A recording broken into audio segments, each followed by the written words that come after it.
여는 예배로 해서 흐름을 잘 살려서 예배를 드리다 보니까 이제 익숙해짐을 경험하고 있습니다. 아마 캠퍼스 처치 카톡방이 아직 초대가 안 되신 분들이 많을 겁니다. 이따 끝나시면 우리 교수님들께서 안내를 해주실 거예요, 그죠? 그래서 톡톡방에 들어오시면 저희 예배 정보나 이런 여러 가지를 저희가 함께 공유하며 단톡방에서 알려드리도록 하겠습니다. 사실 주보가 미리 올려져 있는데 다 없는 것 같아요, 그죠? 제가 대신 읽어드리도록 하겠습니다. 오늘 말씀은 3 더하기 예배는 삶의 예배라는 물음표를 가지고 나누려고 합니다. 말씀은 창세기 4장 1에서 17절의 말씀입니다. 창세기 4장 1에서 17절의 말씀인데요. 교독해서 읽어보면 좋을 것 같아요. 제가 먼저 읽도록 하겠습니다. 아담이 그의 아내 하와와 동침하매 하와가 임신하여 가인을 낳고 이르되 내가 여호와로 말미암아 등남하였다 하니라.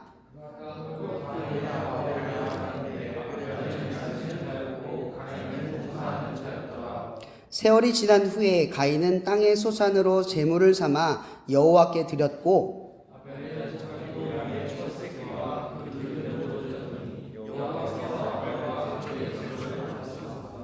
가인과 그의 제물은 받지 아니하신지라. 가인이 몹시 분하여 안색이 변하니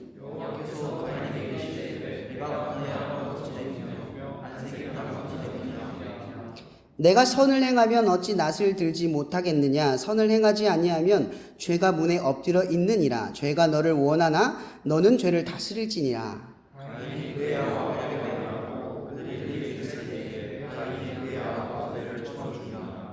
여호와께서 가인에게 이르시되 내 아우 아벨은 어디 있느냐. 그가 이르되 내가 알지 못하나이다.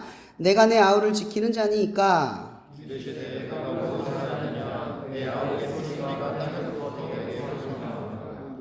땅이 그 입을 벌려 내 손에서부터 내 아우의 피를 받았은즉 내가 땅에서 저주를 받으리니.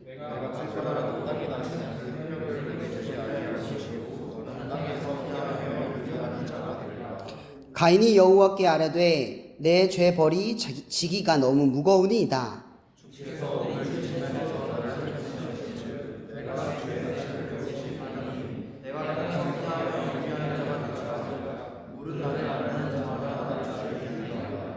여호와께서 그에게 이르시되 그렇지 아니하다. 가인을 죽인 자는 벌을 7배나 받으리라 하시고 가인에게 표를 주사 그를 만나는 모든 사람에게 죽임을 면하게 하시리라.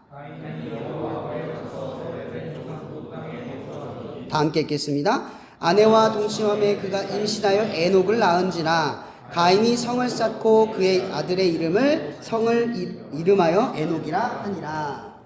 아멘. 이제 새 학기를 시작하시는 분들이 있고, 그리고 이제 한 학교를 다니다가 다시 첫 학기를 시작하는 분들이 분명히 있을 겁니다. 이 시간 우리가 좀 중점적으로 봐야 될 질문이 이런 건데요. 삶의 예배. 여러분, 삶의 예배라고 하는 설교의 내용은 진짜 많이 들어봤잖아요, 그죠? 삶의 예배라고 하는 걸 여러분들은 정의할 수 있으세요? 삶의 예배는 이거다. 이게 정의되지 않았다는 건 아직 이해되지 않았다는 거예요. 이게 딱 명료하게 떠오르는 분들은 그렇게 들려지고 있기 때문에 삶의 예배가 적용되고 있는 거예요. 근데 내가 삶의 예배다 누가 질문했을 때 뭐지? 이게 머뭇거리면 아직 머릿속에 뭐가 없냐면 삶의 예배라고 하는 공식이 자리 잡지 않은 거죠. 오늘 그 주제를 가지고 전하려고 하는데 제가 그 주제를 가지고 전하기 전에 종교에 대해서 나누려고 해요. 여러분, 신앙과 종교가 뭐가 차이가 날까요? 극명한 차이 중에 많은 것들이 있겠지만 이런 종교는 철저하게 삶과 종교 자체를 분리시켜요. 그래서 종교를 가진 사람들은요, 삶이 주축이 돼서 종교를 해요. 그러니까 종교적 행위가 삶을 넘어서지 않아요. 이게 종교적인 마음인 거거든요. 신앙은 어때요? 신앙은 선이 없어요. 삶과 예배를, 종교를 구분하지 않아요. 근데 종교는 삶과 예배, 삶과 종교 의식, 이런 것들을 어떻게 해요? 분리해요. 그래서 종교는 예배 자리를 지키면 예배를 드리게 되지만 신앙은 예배 자리에서 하나님을 안 보면 예배를 안 드리게 되는 거예요. 차이가 극명하죠. 우리는 항상 예배를 드리면서도 교회를 다니면서도 무슨 생각을 했냐면 하나님을 받느냐, 제대로 서 있느냐, 신앙적이냐, 말씀을 따라서 신앙생활을 하고 있느냐라고 하는 철저한 기준을 나에게 늘 적용해야 돼요. 그냥 교회만 다니고요. 10년 신앙생활을 하면 믿음이 저절로 생기는 게 아니라 늘 우리 스스로 무슨 생각을 해야 되냐면 나 하나님 제대로 보고 있고 말씀을 따라가고 있고 그 말씀을 따라 경험하고 있고 싫지 않은 하나님을 대면하면서 살아가고 있는지에 대한 수많은 것들이 있어야 된다는 거죠. 삶에. 어디에? 삶에. 여러분, 종교는 예배 안에서의 희열이 끝이에요. 근데 신앙은 삶에서의 하나님의 역사를 경험하는 거예요. 그죠? 그럼 제가 이런 얘기도 작년에 많이 했었어요. 신앙생활은 언제 하는 거죠? 예배 드리는 걸 신앙생활이라고 하나요? 이건 종교생활이죠. 신앙생활은 저기 나가서 믿음을 지키고 살아가는 걸 신앙생활이라고 합니다. 예배가 딱 끝나고 세상 가서 살아갈 때 신앙생활을 하는 거죠. 근데 우리는 종교생활에 익숙해요. 신앙생활과 종교생활이 분리되어 있어요. 교회 안에서 하는 건 신앙생활이고 세상 나가는 건 세상 것이에요. 이게 바울도 이렇게 얘기하지 않았어요. 세상을 누가 지었냐? 하나님이 지었어요. 세상과 나를 구분짓는 건 하나님이 아니라 우리 자신이에요. 그러니까 신앙은 어쩌면 이제 내가 예수를 믿었으니 세상과 나는 다른 존재야 라고 바라보는 게 아니라 이제 이 모든 세상을 지은 하나님이 나를 세상 가운데 있게 하셨어가 되는 거예요. 이게 신앙이고 종교라는 뜻이죠. 이런 영어로 예배라고 하는 게 서비스예요. 이 서비스가 뭐예요? 의미가? 섬기다라는 뜻이에요. 왜 예배를 섬기다라고 했을까요? 대상이 분명하기 때문에 그런 거죠. 이런 예배의 핵심은 드리다가 아니잖아요. 섬기다예요. 뭘 섬겨요 도대체? 뭘 섬겨요? 이런 드리다의 맹점은 나예요. 그죠? 내가 뭘 드리냐잖아요. 내가 어떻게 드리냐가 드리다예요. 우리는 예배를 드리다, 여태까지 드리다 여기에만 있어요. 어떻게 드려야 되는가, 뭘 드려야 되는가 이런 고민을 하고 있단 말이에요. 근데 예배의 초점은 드리다가 아니라 섬기다예요. 하나님을 섬기다. 그러니까 이걸 다른 말로 말하면 분명한 대상을 향해서 경배하고 찬양하고 예배하고 헌물을 드린다 이 뜻이에요. 우리의 예배는 분명한 대상이 존재한다는 거죠. 목적과 목표만 있는 게 아니에요. 내가 오늘 1시간 정했으니까 1시간 드리고 집 가야지, 일주일에 한 번 예배를 드려야지, 이런 목적과 목표가 있는 게 아니죠. 내가 올해 예배를 드렸으니 하나님이 축복을 주실 거니까 나는 이 목적을 지킬 거야. 이게 아니라고요. 1시간을 드리는 목표가 딱 끝나면 나 이제 신앙생활 했어. 나 할 일 다 했어. 이게 아니라는 거죠. 예배의 초점은 철저하게 드리다가 아니라 뭐예요? 섬기다. 분명한 대상을 바라본다라는 뜻이에요. 제가 이거를 자꾸 구분 지으려고 하는 것은요. 제가 이런 예를 한번 들어볼게요. 크리스마스 절기가 있습니다. 여러분 크리스마스 우리만 지켜요? 세상 사람도 지키죠? 그러면 그 사람들도 하나님을 예배하는 건가요? 그 사람들도 하나님을 위해 절기를 지키는다고 말할 수 있나요? 아니죠. 근데 왜 교회에 있는 사람들만 크리스마스 지킨다고 하죠? 의미가 내포되어 있느냐 아니냐 이죠. 그 크리스마스의 절기의 그러니까 대상이 누구냐는 거죠. 그리스도인들은 대상이 분명해요. 내가 서비스, 그러니까 예배를 드리는 대상이 항상 정해져 있어요. 추구하는 대상이 정해져 있어요.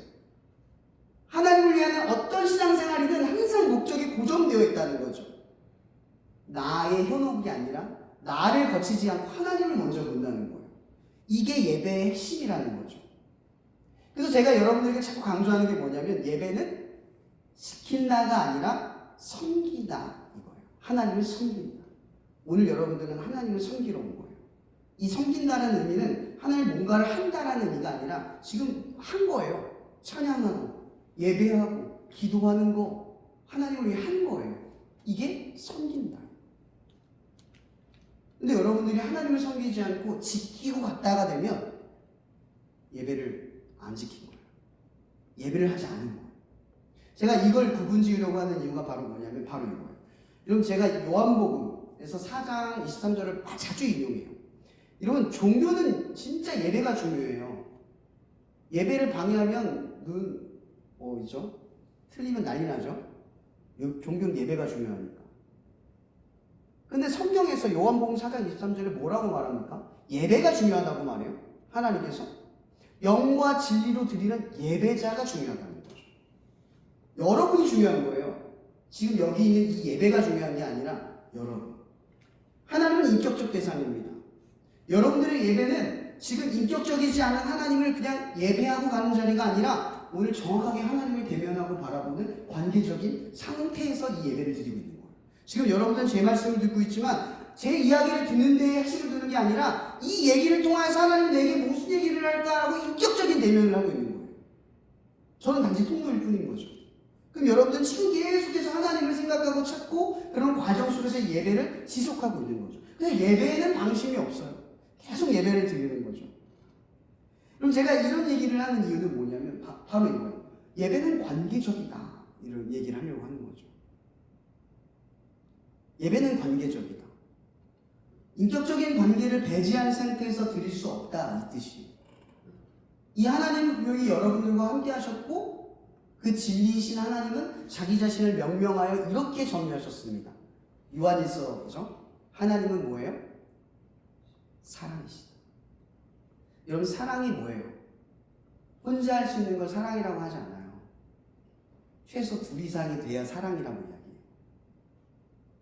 그죠? 사랑엔 대상이 필요해요. 하나님이 사랑이라는 말은 그분은 관계적이다 이 뜻이에요.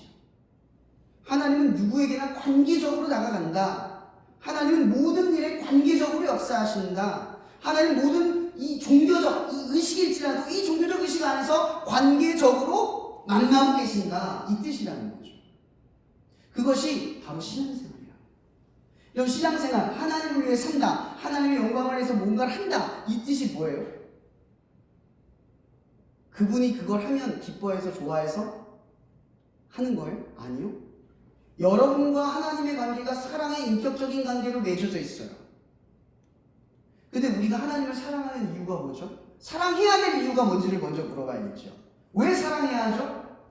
그분이 하나님의 아들, 피조 창조주이신 그 하나님이 인간을 구원하시기 위해 자기의 모든 목숨, 모든 것을 내어서 여러분들을 구원하고 여러분과 함께하기 위해 모든 걸 다 내어주셨어요. 그걸 다 지출하셨어요. 자기의 모든 걸 넘어서서. 우리가 하나님을 사랑해야 될 이유가 바로 여기에 있는 거예요. 그분의 사랑은 한계가 없어요. 여기까지만 해야지. 아, 얘는 도저히 가망이 없네. 여기까지만 사랑해야지. 이게 아니라 끝이 없다는 거죠. 근데 여러분들은 하나님에 대한 사랑에 어떻게 반응하고 계세요? 그분의 관계를 어떻게 하고 있어요? 사랑에 제한을 두고 있지 않아요? 그분이 나를 사랑하고 내가 그분을 사랑해야 되는데 사랑에 한계가 없어야 되는데 그분의 사랑에 대해 내가 한계가 없어야 되는데 난 여기까지만 할게. 딱 학기가 들어오거나 뭘 하고 나면 우리의 결심이 항상 그 두려움 때문에 난 여기까지만 더 이상 하지 않을 거야. 이런 결심이 먼저 생겨나지 않는 거예요. 오늘 제가 초점을 잡으려고 하는 건 바로 이 삶의 예배라는 동시에 첫 예배를 드리는 이 처음에 대해서 이야기를 하려고요. 오늘 본문의 말씀을 한번 넘어가 볼게요. 가인과 아벨의 이야기는 이 예배에 대한 이야기를 많이 다루고 있어요. 그럼 가인과 아벨, 하나님께서 받으시다. 그러니까 받는 것에 초점을 두고 있죠. 왜 가인 것은 받지 않았고 아벨의 것은 받았을까? 이게 이 이야기의 가장 중요한 주제이기도 해요. 어떤 것이 하나님이 받는 인생인가? 이거예요. 성경은 우리에게 그 얘기를 하려고 하는 거예요. 누가 하나님께 받아지는 인생인가? 누가 하나님께 받아지지 않는 인생인가? 그럼 우리는 어떤 생각을 해야 돼요? 그럼 받아지는 인생이면 이 아벨의 모습에서 뭘 찾아야 할까? 그리고 가인의 모습에서 나의 완악한 어떤 모습, 죄성을 발견해야 할까? 이 두 가지를 여기서 찾아봐야 한다라고 하는 거죠. 자, 오늘 말씀의 본문에 가인이 드린 소산에 대해서 이렇게 표현을 해요. 앞에 수식어가 뭐라고 했죠? 세월이 지난 후라고 표현되어 있어요. 하나님께 드리는 제물을 드릴 때 세월이 지난 후가 앞에 수식어예요. 가인이 드린 것. 그래서 이건 뭐냐? 무슨 의미를 지니고 있냐? 첫 번째, 가인은 첫 수확물을 하나님께 드리지 않았다는 거죠. 두 번째, 하나님 보시기에 기뻐하는 게 아니라 자기 보기에 기뻐할 것을 드렸다는 거예요. 세 번째, 그의 소산은 하나님의 역사가 고백되지 않는 그 영광을 드러낼 수 없는 제물이라는 거예요. 네 번째, 삶에 대한 하나님의 주권을 믿음으로 행한 열매의 소산이 아니라 자기의 노력과 의지로 드렸다는 거예요. 다섯 번째, 끝으로 가장 중요한 삶과 예배를 구분지었던 삶으로 드렸다는 거죠. 그러니까 그가 일할 때 하나님께 드리기 전까지 하나님 없이 살다가 드릴 때만 하나님을 드리는 삶이 된 거예요. 그게 가인의 삶. 이게 하나님이 받지 않은 이유예요. 처음부터 그의 소산은 자기의 의에 가득 차 있는 결과물과 열매들이에요. 그가 하나님한테 분노할 수밖에 없는 까닭은 나는 맞고 당신은 틀렸다는 생각 때문인 거죠. 자기 의의가 강해지고 하나님의 의의를 낮추는, 내가 옳다 여기는 그 마음이 하나님 앞에 안색이 변하는 행동으로 드러나는 거예요. 그럼 아벨이 드린 제물은 앞에 수식어가 뭐라고 표현되어 있어요? 딱 한 글자예요. 첫. 딱 이 표현밖에 없어요. 첫이라는 단어 하나예요. 이게 아벨의 수식어예요. 그가 드린 예물의 그 반대겠죠, 당연히. 아벨은 처음 얻은 수확을 하나님께 드렸다. 두 번째, 자기가 보기에 기뻐할 것이 아니라 하나님의 기뻐하실 것을 드렸다. 세 번째, 아벨의 소산은 시작부터 하나님의 역사를 믿으며 하나님의 영광을 드려질 제물이다. 이게 무슨 의미겠어요? 여러분, 첫 새끼를 드렸다는 건 복리로 따지면 자기의 수익을 줄이는 일이에요. 근데 처음 시작부터 뭐예요? 하나님의 은혜와 주권을 받아들이면서 뭐예요? 손해를 봤다는 거죠. 근데 이게 손해가 아닌 거예요. 왜요? 맡긴 거니까. 이제 나의 모든 결과물을 하나님께 맡깁니다, 이거예요. 여러분, 그럴 수 있겠어요? 처음 얻은 수확물, 나 옷도 사고 차도 사고 처음에 돈 벌자마자 사고 싶은 것들이 막 차고 넘치는데 그거 내어놓을 수 있겠어요? 하나님, 나 이거 먼저 내어놓을게요. 다 맡겨드릴게요. 그러고 시작할 수 있겠냐는 거죠. 아벨이 그렇게 한 거예요. 네 번째, 삶에 대한 하나님의 주권에 순종하고 오로지 하나님의 은혜를 의지하기를 택했다는 거죠. 이제 뭐예요? 하나님을 의지하겠대요. 자기의 첫 번째 수확을 버리고 이제 다시 얻을 그 수확물은 하나님의 은혜로 내가 붙들겠대요.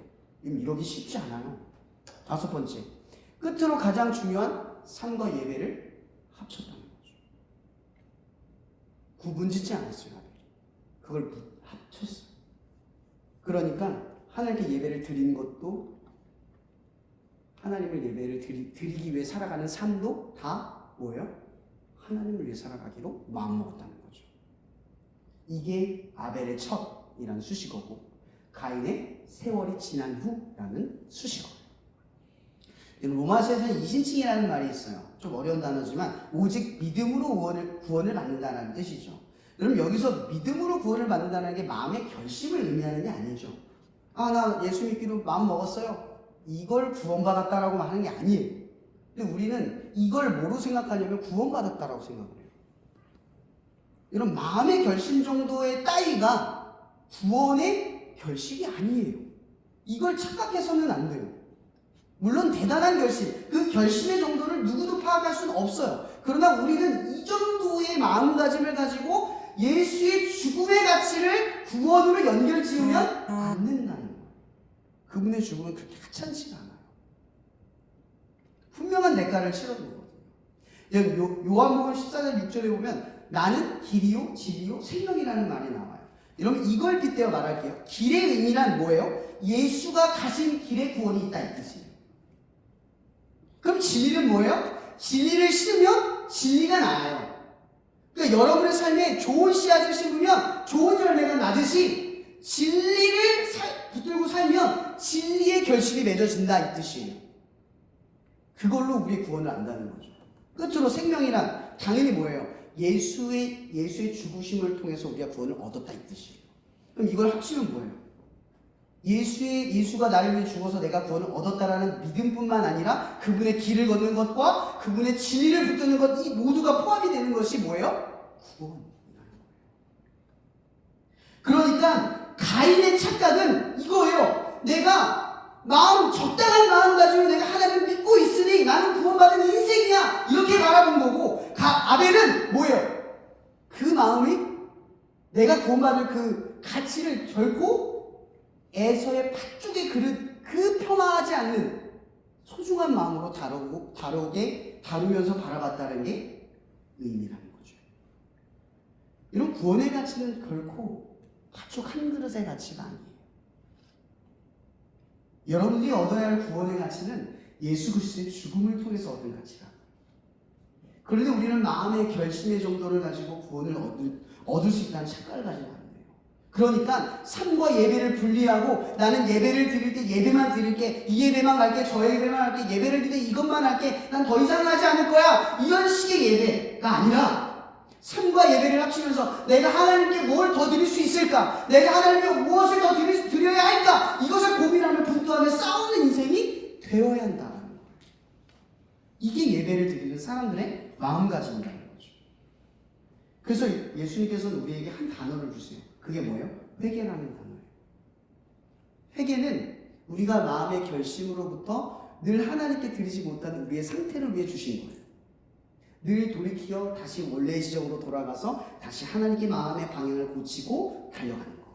그래서 우린 늘 회개해요. 늘 죄인이라고 생각을 해요. 왜요? 연약하고 리스크에 약하니까. 그래서 우리는 회개하면 늘 돌아가요.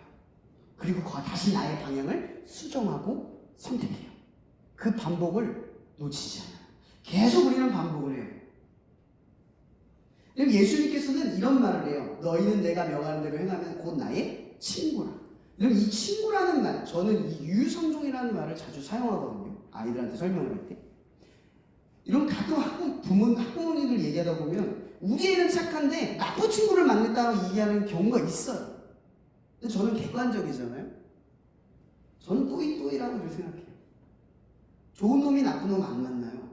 나쁜 놈이니까 좋은 놈을 만나요. 나쁜 놈이니까 나쁜 놈을 만나는 거예요. 그 사람이 착한데 나쁜 사람을 만난다고요? 아니요. 그 사람의 가치관이 나쁘기 때문에 나쁜 사람에게 자꾸 마음이 가는 거예요. 이유상종. 이런 예수님께서 우리와 자기의 관계를 뭐라고 표현하냐면 친구래요. 이런 친구가 뭐예요? 영향력을 줄 수 있는 관계의 뜻이에요. 이런 친구, 여러분 나이 똑같다고 친구라고 안 하죠? 친구는 뭐예요? 가장 많은 시간을 보내고, 가장 많은 걸 놀고, 가장 많은 어떤 가치관과 생각을 공유하고 영향을 받는 사이예요. 그러니까 친구는 닮게 돼 있다는 거죠. 그러니까 여러분이 이제 학교 생활을 할 때 내가 하나님 자녀다운 삶을 살아가는 것과 세상 사람들과 가까워지는 것은 뭐예요? 뭐와 친구로 지내느냐, 여기에 있다는 거죠. 왜 우리가 삶과 예배를 같이 이렇게 분리하지 않고 예배를 지켜야 삶으로 예배를 드려야 되는 줄 아세요? 그것이 하나님과 친해짐으로 친구가 되어지고 그분의 영향력 아래에서 살아가는 가장 좋은 영향력을 받는 당신의 자녀들, 하나님의 친구들이 될 수 있기 때문이라는 거죠. 무엇과 친하게 지내냐? 세상과 친하냐? 하나님과 친하냐? 이 싸움이라는 거죠. 그래서 예수님께서는 우리에게 좋은 친구가 되어주신다, 이 얘기를 하는 거예요. 여러분, 가인은 오늘 말씀의 본문에 어떻게 한 줄 아세요? 가인은 굉장히 능력이 있는 사람이 맞아요. 세월이 지난 후에 수확물을 드렸잖아요. 여러분, 그거 얼마나 수고롭고 땀방울을 농사해본 적 있으세요? 나와서 고추 따본 적 있으세요? 진짜 힘들어요. 햇볕이 너무 뜨겁고 힘들어요. 근데 세월이 지난 이 시간들은 이 많은 것들을, 그러니까 세월이 지났다라는 건 뭐예요? 아벨은 어떻게 보면 요만한 첫 새끼를 들었는데 가인은 이만한, 이거보다 더 많은 거죠. 엄청난 수확물을 한 개 드린 거예요. 겉으로 보면은 비교가 되지를 않아요. 근데 그걸 하나님께 드린 거예요. 얼마나 차이가 나요? 근데 중요한 거는 가인은 이걸 드렸을 때 하나님께 맡기는 인생이 되지 못했어요. 삶으로 예배를 드리지 못하는 인생이 돼버렸어요. 그래서 하나님께서 받지 않는 인생이 됐고 하나님 앞에 부당하다고 따져요. 그러면서 그가 하나님 앞에 대항을 하다가 결국 어떤 일을 저지르죠? 아벨을 죽이고 말아요. 이런 하나님이 틀렸고 자기가 맞았으면 아벨을 죽였으면 옳은 일이 돼야 되잖아요. 근데 가인이요, 어떻게 되냐면 이런 말을 해요. 주께서 오늘 이 지면에서 나를 쫓아내었은즉 내가 주의 낯을 배웁지 못하나니 내가 땅에서 피하며 유리하는 자가 될지라 물은 나를 만나는 자는 나를 죽이겠나이다, 이렇게 말해요. 여러분, 제가 왜 이 얘기를 한 줄 아세요? 여러분, 인생을 믿는 사람은 그 인생의 두려움에 갇히게 돼 있어요. 인생을 믿다가 무너지면 더 이상 믿을 것이 없기 때문에 무서워요. 여러분, 가인은 자기가 옳다고 생각하고 자기를 믿는 인생이었어요. 그래서 세월이 지난 다음에 하나님을 진짜 멋있게 드렸거든요. 이게 반대로 말하면 세상에서 멋진 걸 드렸다는 뜻이 되는 거예요. 근데 뭐예요? 그의 행동의 결과가 자기가 친한 것의 결과, 그러니까 죽음과 연결이 돼 있었고, 결국 아벨을 죽인 것 때문에 어떻게 돼요? 두려움에 갇히는 인생이 돼버렸어요. 이런 세상에 힘 좋아 보이는 사람들 부러우세요? 그 힘 있다가 이렇게 되는 거예요. 그렇게 재물도 많고 돈도 많은 사람이 무섭대요. 감당할 수가 없대요. 사람들이 나를 죽일까. 이 히브리에서는 이런 말이 있어요. 믿음으로 아벨은 가인보다 더 나은 제사를 하나님께 드림으로 의로운 자라 하시는 증거를 얻었으니 하나님이 그 예물에 대해 증언하시니라. 그가 죽었으나 그 믿음으로써 지금도 말하느니라. 아멘. 여러분 생각해 보세요. 아벨은 억울하게 죽었어요. 헛된 인생입니까? 믿음을 지켰기 때문에, 아무것도 이룬 것이 없기 때문에, 겨우 첫 새끼만 드리는 그 인생이기 때문에 불행한 인생이라고 말할 수 있습니까? 당연히 아니에요. 왜냐하면 세상 사람들이 보기에 이런 죽음은 헛돼요. 왜? 죽음이 끝이니까. 이런 인생은 죽으면 끝이죠. 근데 그리스도인들에게 죽음이란 부활과 영광의 기기. 그래서 아벨의 인생은 망한 게 아니라 성공한 거예요. 뭘 지키다 죽었죠? 믿음을 지키다 죽었기 때문에. 믿음 안에서 살다 죽는 죽음은 헛된 것은 존재하지 않아요. 우리 시야에서 볼 땐 아벨의 인생은 부럽지 않지만 믿음을 지키다 죽은 인생이라는 걸 우리가 목격하지 못해서 그것이 그렇게 보일 뿐이라는 거죠. 그래서 히브리서는 그렇게 말하는 거예요. 믿음으로 드린 인생은 결코 험하지 않다. 그러나 죽음이 끝인 인생에서 기고만장하게 아무렇게 살아도 그것은 허무하다. 이런 이야기를 하는 거죠. 여러분, 오늘 본문 16절 10절에 이런 말씀이 있습니다. 결말을 맺으려고 합니다. 가인이 여호와 앞을 떠나 에덴 동쪽 노 땅에 거주하더니 아내와 동시험에 그가 임신하여 에녹을 낳은지라. 가인이 성을 쌓고 그 아들의 이름의 성을 이름하여 에녹이라 하니라. 그럼 여기서 제가 말하는 포인트는 이겁니다. 가인이 뭘 쌓아요? 성을 쌓았대요. 이런 가인이 뭐라고 말했죠? 하나님, 저 두려워요. 저 좀 살려주세요. 그랬더니 하나님은 그랬어요. 말씀하셨어요. 너를 죽이는 자는 7배나 벌을 받을 거야. 그리고 앞으로 이 표를 들고 다니면 절대 누구도 너를 해치지 않아. 약속하셨어요. 여러분, 가인이요, 힘이 있을 때도 하나님을 안 믿었는데 힘이 없을 때도 하나님을 안 믿는 인생이 된 거예요. 그런 그의 인생이, 가인이 성을 쌓고 뭐예요? 성을 쌓다라는 게 뭔 의미인 줄 아세요?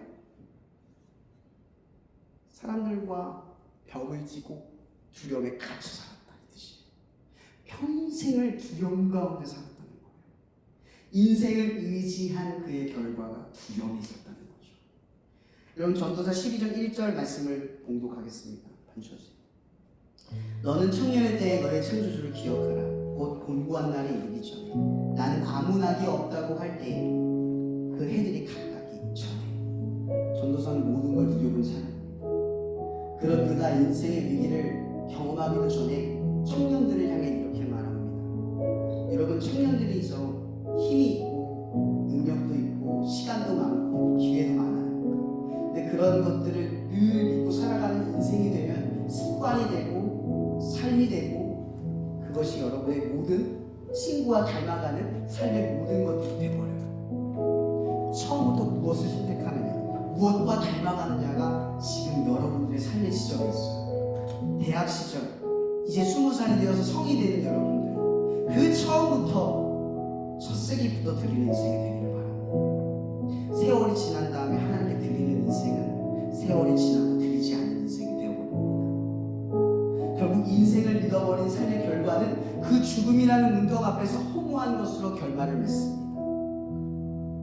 그러나 여러분, 처음을 드린 아벨과 같은 인생은 믿음을 지키다 영원한 부활의 생명에 이르는 거룩한 삶이 되고, 그리고 그의 죽음은 지금까지 많은 그리스도인들에게 이러한 죽음으로써 그런 삶을 동경하고 얻게 되고 그러한 그리스도의 모습을 가르치고 듣게 되는 영광의 자리에 서 있게 됩니다.